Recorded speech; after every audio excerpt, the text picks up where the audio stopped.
بسم اللہ الرحمن الرحیم۔ السلام علیکم رحمۃ اللہ وبرکاتہ۔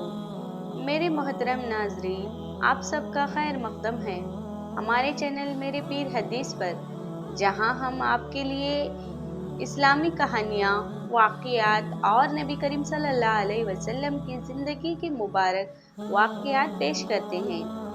آج کی اس ویڈیو میں ہم آپ کو ایک ایسے ہی مبارک واقعے کی تفصیل سنانے جا رہے ہیں جو حضرت محمد صلی اللہ علیہ وسلم کی زندگی کا ایک اہم عظیم ترین معجزہ ہے۔ یہ واقعہ ہے معراج کا، جو کہ اللہ تعالیٰ کی طرف سے نبی کریم صلی اللہ علیہ وسلم کو ایک خاص عزت اور مقام عطا کرنے کے لیے پیش آیا۔ حضرت محمد صلی اللہ علیہ وسلم مکہ مکرمہ میں اپنی چچی حضرت ام ہانی رضی اللہ عنہ کے گھر آرام فرماتے تھے کہ اچانک حضرت جبریل علیہ السلام اللہ تعالیٰ کے حکم سے آپ کے پاس آئے۔ حضرت جبریل علیہ السلام نے آپ کو بیدار کیا اور بتایا کہ اللہ تعالیٰ نے آپ کو ایک عظیم سفر پر لے جانے کا ارادہ فرمایا ہے۔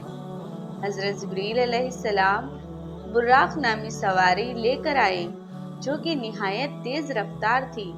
نبی کریم صلی اللہ علیہ وسلم اس پر سوار ہو کر پہلے بیت المقدس پہنچے، جہاں آپ نے تمام انبیاء اکرام کی امامت فرمائی اور نماز ادا کی، جسے ہم آج مسجد اقصیٰ کہتے ہیں،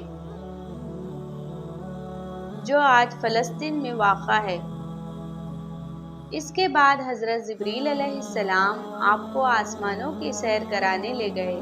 پہلے آسمان پر حضرت آدم علیہ السلام سے ملاقات ہوئی، دوسرے آسمان پر حضرت عیسیٰ علیہ السلام کو حضرت یوحنا علیہ السلام سے، تیسرے آسمان پر حضرت یوسف علیہ السلام، چوتھے آسمان پر حضرت ادریس علیہ السلام، پانچویں آسمان پر حضرت ہارون علیہ السلام، چھٹے آسمان پر حضرت موسیٰ علیہ السلام اور ساتویں آسمان پر حضرت ابراہیم علیہ السلام سے ملاقات ہوئی۔ پھر آپ کو سدرۃ المنتہا تک لے جایا گیا، جو کہ عرش الہی کے قریب ہے۔ حضرت جبریل علیہ السلام نے کہا کہ یہاں سے آگے صرف آپ جا سکتے ہیں۔ نبی کریم صلی اللہ علیہ وسلم اللہ تعالیٰ کے حضور پیش ہوئے، جہاں آپ کو امت کے لیے 5 وقت کی نماز فرض کی گئی۔ اس سفر کے دوران نبی کریم صلی اللہ علیہ وسلم نے جنت اور دوزخ کے مختلف مناظر کا مشاہدہ کیا۔ آپ نے جنت کے انعامات اور دوزخ کے سزاؤں کو دیکھا اور امت کے لیے دعائیں کی۔ پھر واپس زمین پر آ کر نبی کریم صلی اللہ علیہ وسلم نے یہ واقعہ لوگوں کو سنایا، مگر بہت سے لوگ اس پر یقین نہیں رکھ سکے۔ تاہم جو ایمان والے تھے، انہوں نے بغیر کسی شک کے اس پر ایمان لایا۔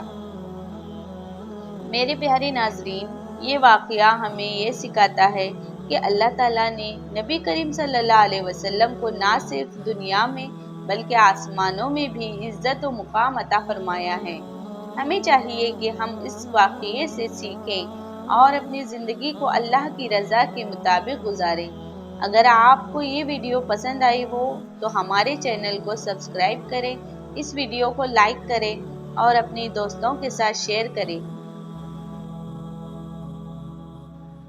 میرے پیارے ناظرین، آپ کو یہ واقعہ معراج سے کیا سبق ملا؟